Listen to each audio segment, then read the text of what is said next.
freedom budget for the state of Florida. 4 years ago, I had the privilege of doing a governor's budget recommendation in February of 2019. And at that time, people were excited about the direction of Florida. We were able to propose a budget that was really healthy all across the board. We had $5.2 billion in total reserves.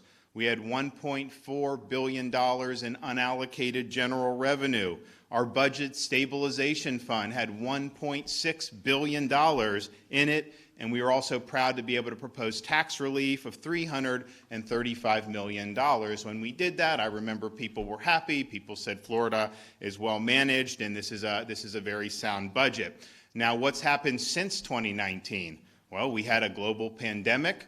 We've seen massive inflation like we haven't seen in many, many decades. We saw shortages of key items like baby formula. We've seen supply chain disruptions, and we've seen very, very high energy costs. And yet, through all of that, Florida is stronger than ever. We have 2.5% unemployment, far below the national average, and that is with an expanding labor force, whereas you haven't necessarily seen that in all other parts of the country. We're number one in net in-migration. We are now the fastest growing state in the United States, which is not easy to do when you already have 22 million people. We have some of the lowest per capita state tax burden and debt per capita of any state in all 50 states. We're number one in new business formations, and we've created over 425,000 private sector jobs in 2022 alone.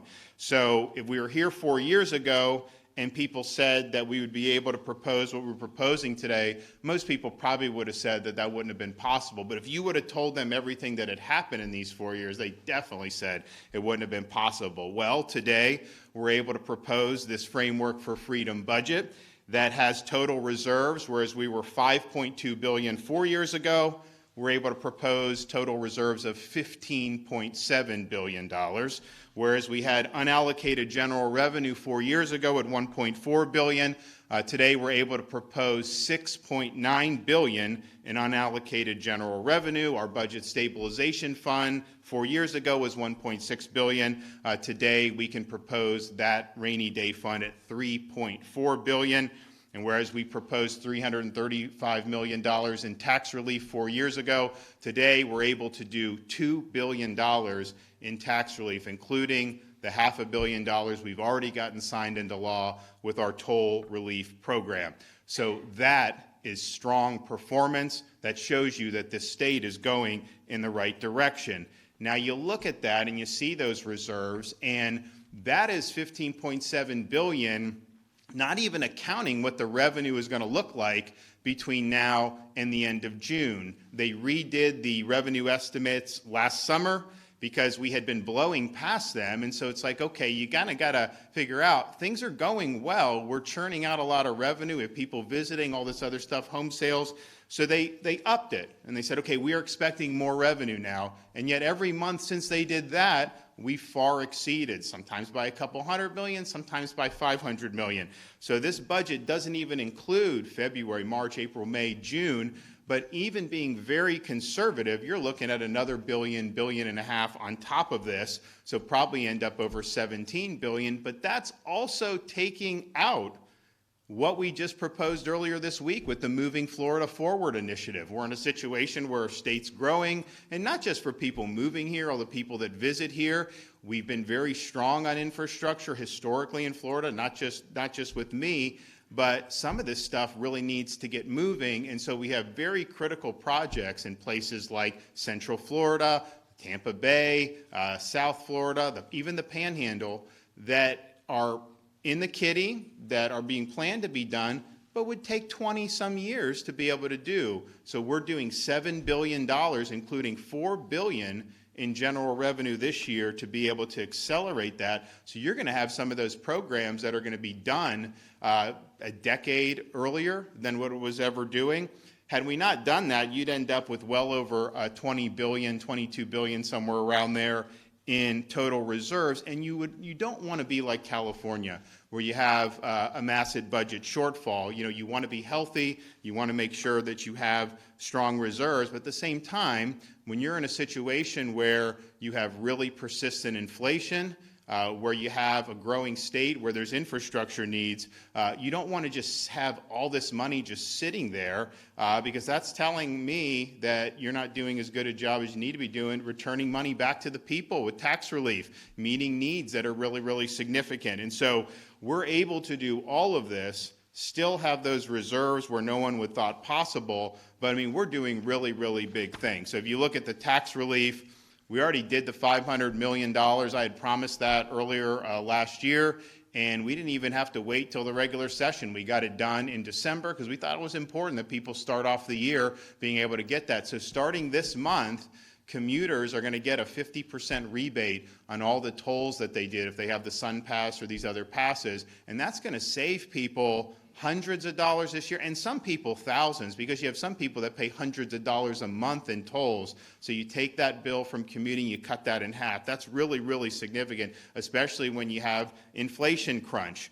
We're also doing permanent sales tax exclusions on all baby necessities, including cribs and strollers. It's hard enough raising kids as it is. Now you get baby food, diapers, wipes, the whole baby clothes, the whole shebang, including things like cribs and strollers, which are very, very expensive. So that is going to be permanently tax-free in the state of Florida.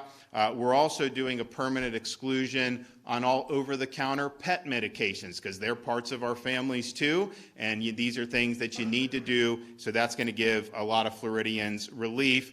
And then we just added, because I think it needs to be done, no tax permanently on gas stoves. They want your gas stove, and we're not going to let that happen. And we're not even a state. The way Florida was built, a lot of this wasn't even connected to gas lines. You got a lot of electric stuff. But it's just the principle of, this is ridiculous that they do want to go after it. They got blowback, so they kind of had to back off. They want to go after the gas stoves. And so we're saying, we want you to be able to buy those free of charge from the state of Florida for taxes. We're also doing one-year sales tax holidays for household items under $25. And so that'll be everything from detergent to trash bags. These are necessities, and people are going to be able to get those tax-free. All dental hygiene products, tax-free. All toiletries, tax-free. Children's books, tax-free. Children's toys, tax-free. All kids' athletic equipment, tax-free. And I think something really, really great, no tax on pet food in the state of Florida. So this is going to be really, really good for families in Florida. And if you do all this stuff, if a family commutes, if they have young kids and all this stuff, you're talking potentially thousands of dollars in savings when all is said and done. So we're proud to be able to produce that. We also have other tax relief that's very, very significant. Over $140 million for small business relief. They have to file their sales tax every month. They get a $30 exclusion. We're going to double that to $60. That's going to save small businesses over $700 a year. We are doing not one, but two back-to-school sales tax holidays. You have one for fall semester, and then you have one for spring semester, and I know a lot of parents will appreciate that. We're going to continue doing our 14-day sales tax holiday for all disaster preparations. As we saw this past year, you hope for the best. It was such a quiet hurricane season for like the first few months, and everyone's like, man, as soon as people started saying, you know what, maybe we're not going to get anything, that's when you had Ian form, and then of course we got hit with Nicole on the back end late in hurricane season. And so I think Floridians, having seen that, realize it's important to prepare, and so they're going to have the ability to do that tax-free. We're going to do 15-week sales tax for what we call the Freedom Summer. So this is outdoor recreation, this is tickets for events and museums, and really things so people can enjoy the summertime in the state of Florida. So this is something that's really significant. So $500 million for the tolls, all these other tax provisions, it's $1.5 billion. The state of Florida has never done that much in tax relief before. And oh, by the way,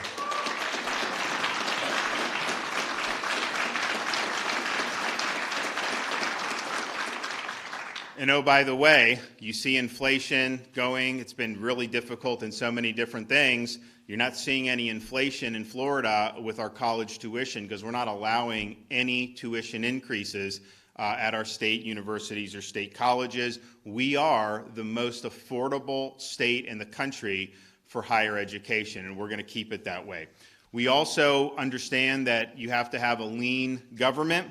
And so while there have been a lot of needs for positions in this area, that area, to meet the needs of a growing state, and those totaled over 667 positions that are needing to be fulfilled. And we did that, but we also did that by eliminating 707 positions. So our net reduction in full-time employees for state government is 46. And so we're doing more for people. We're doing where the needs are, but we're not just having dead weight positions on. And so this is a net reduction in full-time employees.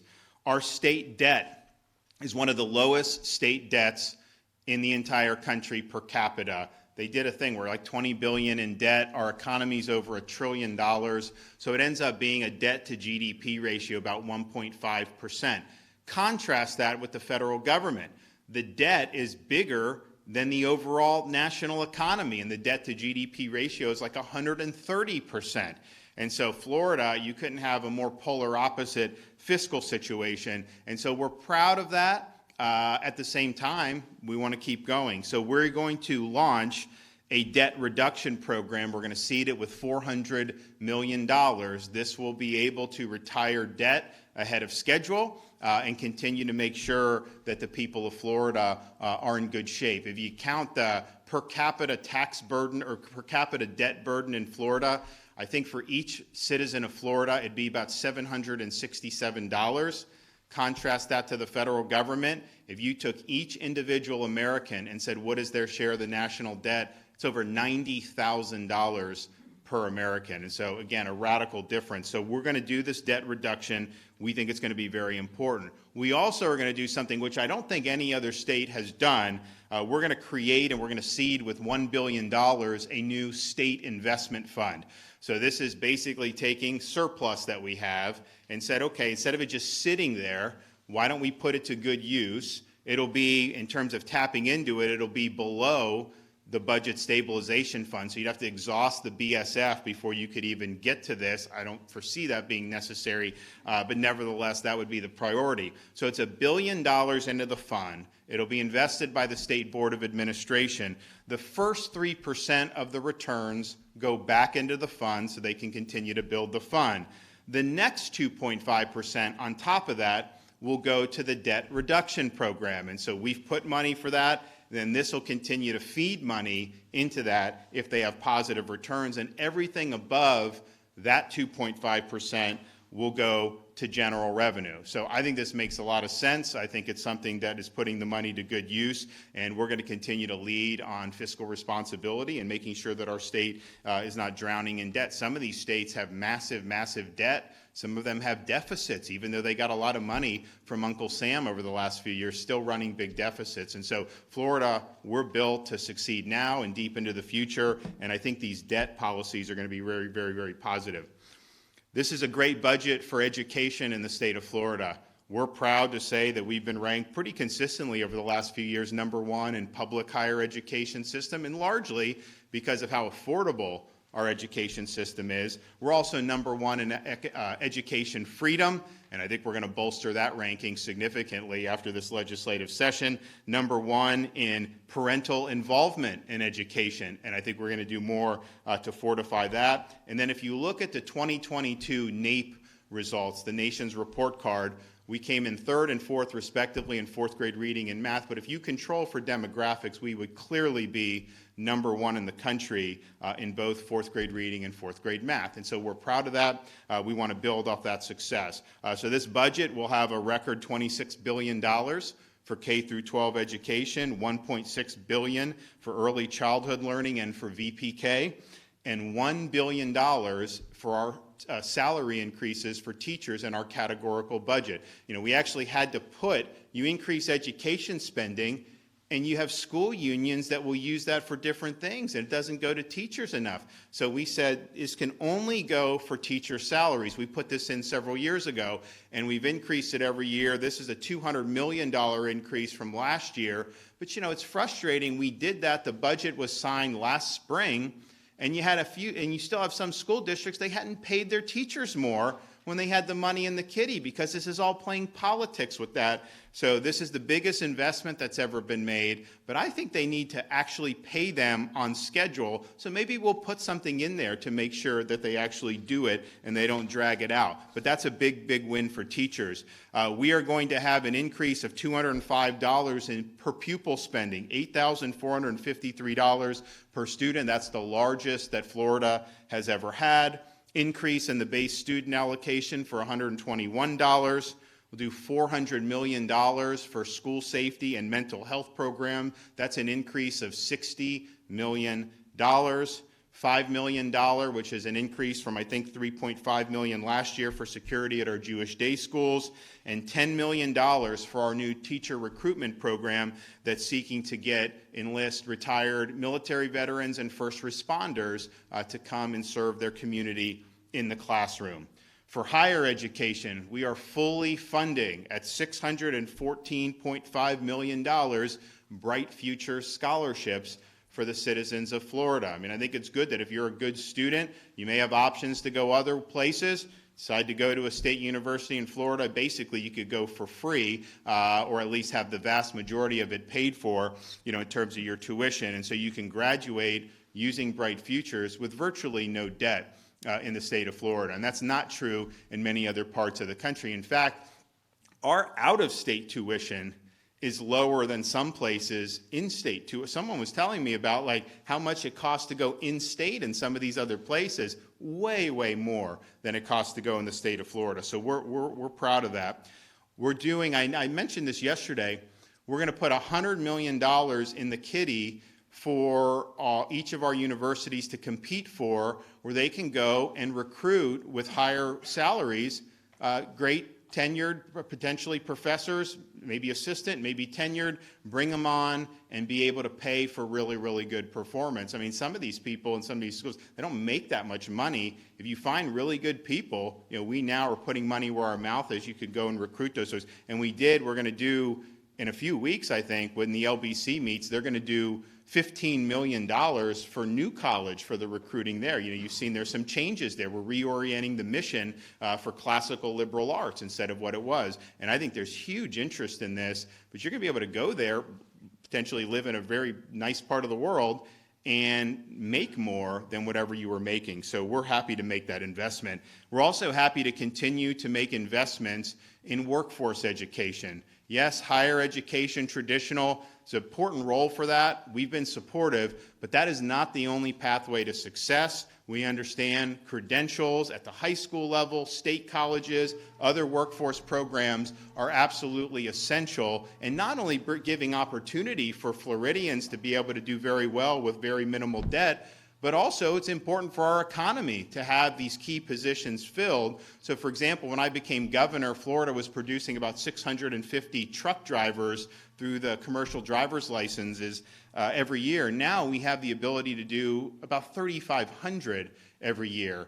I guess you're going to start having people retire who are reaching that age, and people coming behind are not in sufficient numbers right now to replace. So we're doing our part to make sure that that's good. So we're strong on education across the board, early education, of course, affordability in higher education, teacher salary increases, but also workforce education, and really stressing that these are honorable pursuits. Getting a piece of paper to hang on your wall does not make you better than somebody else who may have a credential, and some of these people are doing very, very well. So we're excited about that. Infrastructure and economic development. I mentioned the $7 billion for moving Florida forward. Some of those projects are in dire need. You could just get stuck on I-4 and Champions Gate and Ocala by 75, by the Turnpike. You could just get stuck. And it's not just rush hour traffic. I mean, at any hour of the day, you can potentially get stuck. And I don't see that alleviated until we actually do what needs to be done. So rather than wait another decade or so, we're going to start those projects now. So that's $7 billion, $4 billion in cash from this budget directly. They'll leverage that to get to the $7 billion. And we are going to be making sure that we're supporting that all the way through. But our FDOT work program, we're going to be able to fund at a record $13.4 billion. And so, growing state, you got to do what you got to do.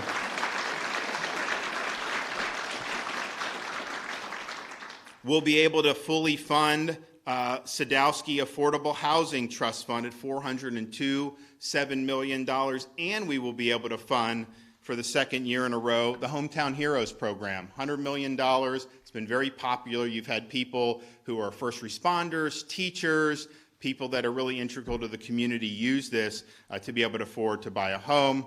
We're asking for $100 million for the Governor's Job Growth Grant Fund. That has been very effective because I can take requests from local communities, and it's very nimble, and I can go give checks. And I think that it's something, particularly some of our more rural areas, have really, really appreciated. We are also asking $30 million for the Rural Infrastructure Fund and over $100 million for high-speed internet, particularly in these underserved areas. And we're going to do more on the broadband. You'll hear announcements very, very soon on that. So really, really doing good on economic development. And of course, Florida, the beauty of Florida, conserving Florida's beauty, protecting Florida's beauty has been a staple of our administration from the very start, over 4 years ago. We made big, ambitious promises, but my view is I don't promise things unless I know I can follow through. And I know this wasn't necessarily going to be easy, but I felt that we had the people of Florida behind us on this one.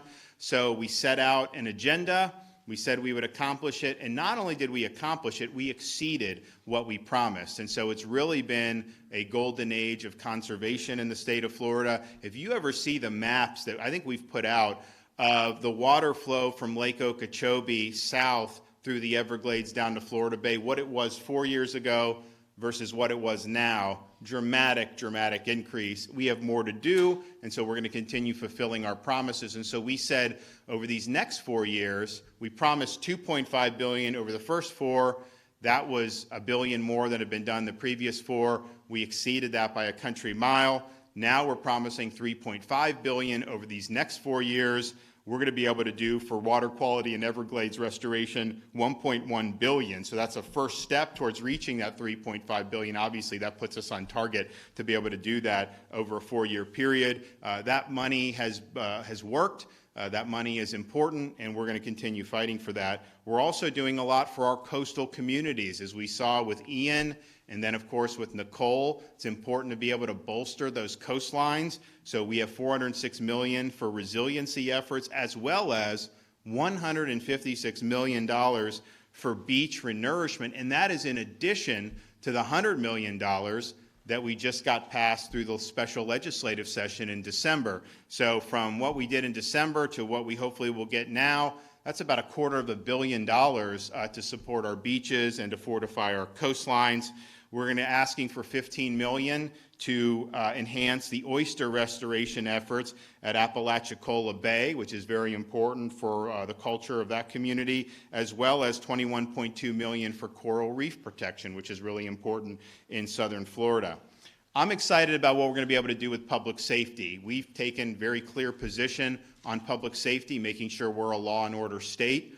And I think the people that wear the uniform in the state of Florida appreciate the fact that the state of Florida has their back, because they understand it's an important part of having thriving communities. And so we've done a lot leading up to this point. This year, we're going to be able to do $124 million to increase salaries across all the state law enforcement agencies, FDLE, Highway Patrol, Fish and Wildlife. And that's going to equate to thousands of dollars in salary increases for people who are in law enforcement serving the state of Florida. That's going to make a big difference for retention, but also for recruiting new people into these state agencies. We're also going to double down on our recruiting bonus program. It's been very, very successful. People know that if they're not being treated well in Illinois or Seattle or wherever, if they come to the state of Florida, you get that $5,000 bonus, which is nice because the money's nice, but honestly, it's a signal to say, hey, we appreciate what you're doing. So we're going to allocate $30 million for that program to continue to offer $5,000 bonuses. And oh, by the way, it's not just,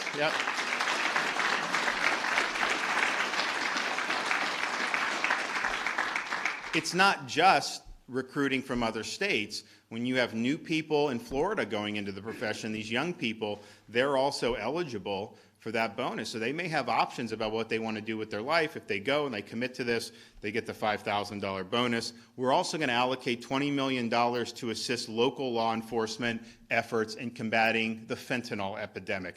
We've done a lot on this. There's more that needs to be done, and I think that that money will help those who are really on the front lines of dealing with these really, really important issues.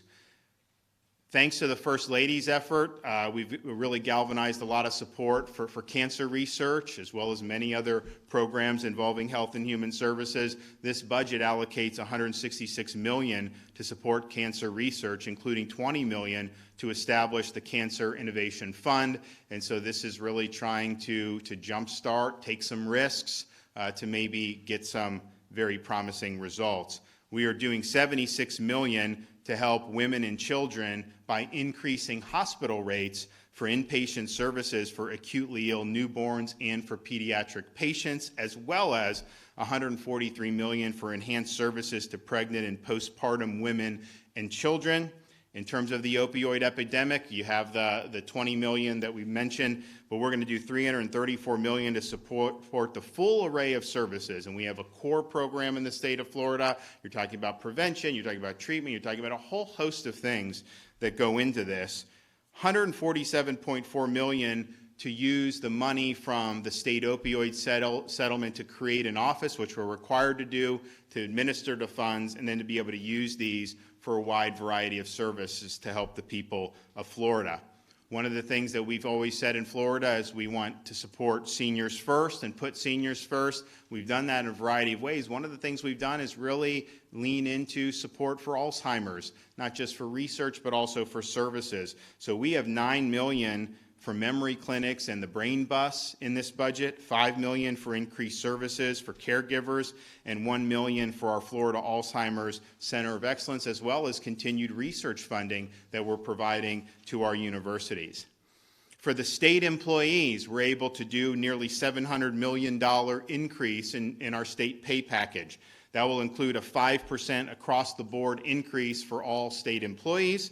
It will include an additional 10% increase for, quote, hard-to-hire positions of importance that have critical needs. So there's just some things where they can't get people without being able to offer higher salaries because people can make a lot more money elsewhere. So this allows that increase, which will be significant. We've now been able to increase the starting pay for correctional officers to $23 per hour. When I became governor, they couldn't hire them because they could work at Wawa or some of these other places. So now we've made it a lot more competitive, and that will help with recruitment and retention. Our state law enforcement increases that I mentioned are on top of the 5%. So everyone gets the 5, then the LEs get the increase above and beyond that. We're also doing, in addition to all that, targeted pay increases for critical staff at DCF Child Protective Services, again, because it's hard to keep people if you can't pay decent. We're also going to pay more for folks involved with licensure at DBPR because we want to increase the speed that the licenses are being able to be admitted. For our state retirement system, we're going to provide increase of 3% for the employer contribution in the state retirement system. We're also going to do a 4% increase in pension benefits because you have inflation that has depleted the value of those benefits. Now, when I did this 4 years ago, we had 82.4% funded. Today I'm here, it's 83.9% funded. But what we've done each year that I've been in office, we've reduced the assumed rate of return. And so if we had the more rosy assumptions, for this, we'd probably be 86, 87% funded. So the fact that we've had all this turmoil, had some market turmoil, and we're basically where we were, and probably much better if you had that, I think that that's a good sign, and I think we're going to be able to build from here. But at the end of the day, we really want honest accounting, and we could fudge the numbers a little bit. But so we've been reducing that assumed rate of return. We think that's the conservative approach. We think that that's something that makes the most sense. So this is a big deal in terms of this budget. I think it's going to meet the needs of the people of Florida. It was only possible because we've been a state that's been able to thrive over these last few years. And we're going to continue those policies going forward. And I look forward to working with the legislature to be able to bring some big victories back home for people all throughout the state. With that, take some questions.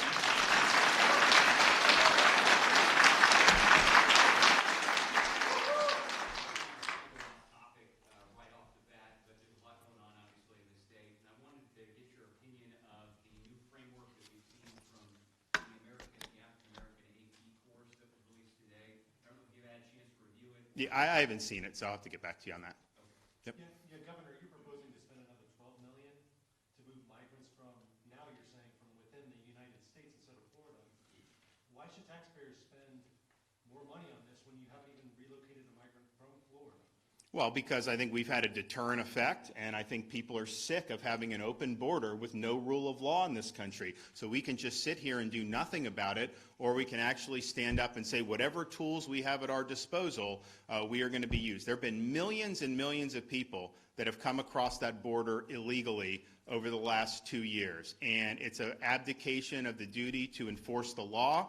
It's also caused a lot of harm to communities who have to deal with taxpayer benefits, all these other things, criminal aliens. Of course, the narcotics has been incredible. So it's not just this. I mean, that got a lot of press, but we've had task force to do interdictions like in the Panhandle, and actually brought cases. We are in federal court now. That case is in front of a judge going after the catch and release policy. I think we're going to win that case, and that's going to put a burden on the Biden administration to maybe change what they're doing. So any way we can do to make an impact on this issue, we are going to do it. And don't let anyone tell you that border is only affecting the people that are on the Rio Grande Valley. That border is affecting communities all across this country. Just look at the number of fentanyl deaths that we've seen over the last 2 years. What evidence do you have? Okay, you've already asked one. Gary? I wanted to ask you in relation to Senator DeSantis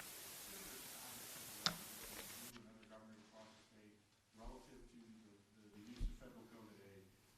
The law was changed at the end of last year, and so that the money would no longer, if you return it, the money would no longer go to other states. It would go down to pay the debt. He's asked you and other governors to do that. I noticed in the budget that there is spending of the rest of the COVID aid is in the back of the bill.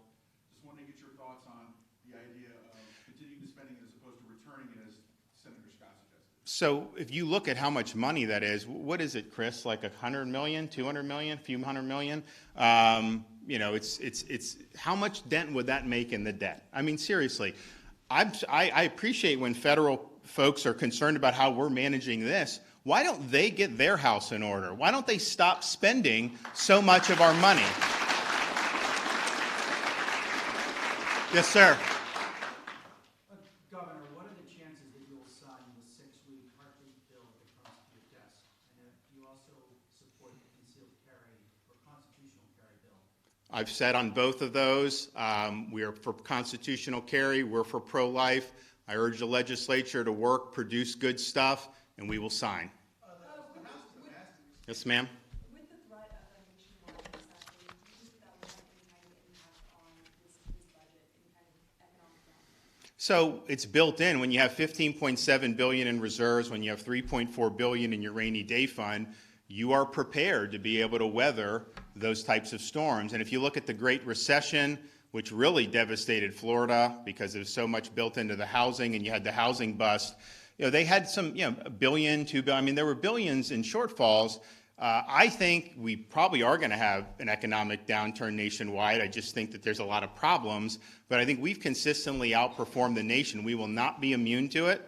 We will absolutely see effects, just like we've seen effects with a lot of the inflation. But nevertheless, it's a situation where we are built to be able to withstand that. We are assuming that we're going to get, I don't even think you'd probably even need to dip into the BSF when you have $7 billion in general revenue just sitting there, when we're going to probably end up with another $1.5 billion by the end of the fiscal year just sitting there. That's probably going to be enough to be able to handle whatever may whatever may come our way. So I feel really good about it. I mean, we thought 5.7 billion in reserves, or 5.2 when I was doing this 4 years ago. We thought that was strong. People were really they always said have $1 billion in unallocated general revenue. We had 1.4. Wow, that's really good. Well, we've blown past all that, and we're going to continue to do well. Governor, your staff identified like $35 million in the universities being spent on DEI. You made some pretty strong statements about eliminating that kind of funding in the budget, but I didn't hear anything today about how you're planning to do that. So I think what it'll be, there'll be a statute that the legislature will pass that will basically abolish, those offices. And I think that needs to be done. I don't think it's been a good use of money, and I think it's really about furthering ideology rather than actually trying to promote equal treatment. So that is going to happen, I'm pretty sure, and that will be reflected in terms of the universities just won't be able to spend. I think, as you guys know, we don't dictate whatever universities spend on certain things. Like, I don't agree with everything, but we don't micromanage every little thing. But there are certain things where you can say, okay, here's a red line, you're not allowed to go there, and that's something that they'll have to respect. Governor, I do have one question that's going to be off topic about. Well, here you have. Well, no. So you already asked. Okay, you've already asked. The Florida House is proposing a massive expansion of school choice, would open the Family Empowerment Awards to pretty much anyone in the state. Where are you on their plan, and does it factor into your budget at all?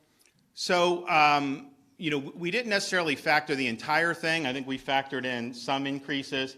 Yeah, but I'm supportive of school choice. I mean, so we'll absolutely It depends on how they do it. There's going to be, I think they're talking about a cap from people that are already in private, whether they can then qualify if they're already paying without a scholarship. That would really only be the fiscal, that movement, because the rest is you're taking somebody who may be in a charter school or a school district, moving them, and you're just moving the money with the student. And so the fiscal would be, are you letting private school students then qualify for scholarships when they already weren't? That obviously would be a fiscal to the state of Florida. But I think it's built so that the priority really is on those low-income, middle-income families, as it should be. So, but yes, the money should follow the student. I think that is a good approach, and I think that approach has been vindicated in Florida. When you look, we've had many years now of not just doing private choice, but also doing charter schools. We have 363,000 kids in charter schools, and we've also have a lot of choice within school districts because parents are demanding options. And so that's happened over a number of years. And then what's the result? Well, we're number one when you adjust for demographics in the NAEP for fourth grade reading and fourth grade math. I don't think we were number one 25 years ago. I mean, so I think the proof's been in the pudding on that. Governor, I'm curious, your Medicaid budget, can you share with us how many beneficiaries you plan on covering in that budget? We've heard that. Do you know how many? Fully funding the Social Services Estimating Conference, about $5.4 billion. So can you comment on how much of a reduction that is as you're going forward? And I don't think is it a reduction? Yeah. There's no forecast reduction because if we adopted the conference estimates. but your administration, sir, is now that the public health emergency has expired, you're rolling out. Whoa, when did that expire? Did it expire? You're rolling out a plan. Well, no, but it has not expired, has it? I think. The Biden administration announced it expire in May. Well, yeah, but I think they played footsie with that before. We'll see. I think that it would be. Is your administration going to begin to disenroll 900,000 people beginning April 1st? We budgeted for. We have the budget for what we did, and we'll follow through on that budgeted amount. Can I ask What can we expect with Reedy Creek in the coming month in the session, special session? Yeah, I mean, Reedy Creek is exactly what I said. I said, we're not going to have a corporation controlling its own government. That's going to be revert to the state. I'd rather it be the local, but I don't think that they're prepared for it. So the state's going to have a board to run it. So Disney will not have self-governing status anymore.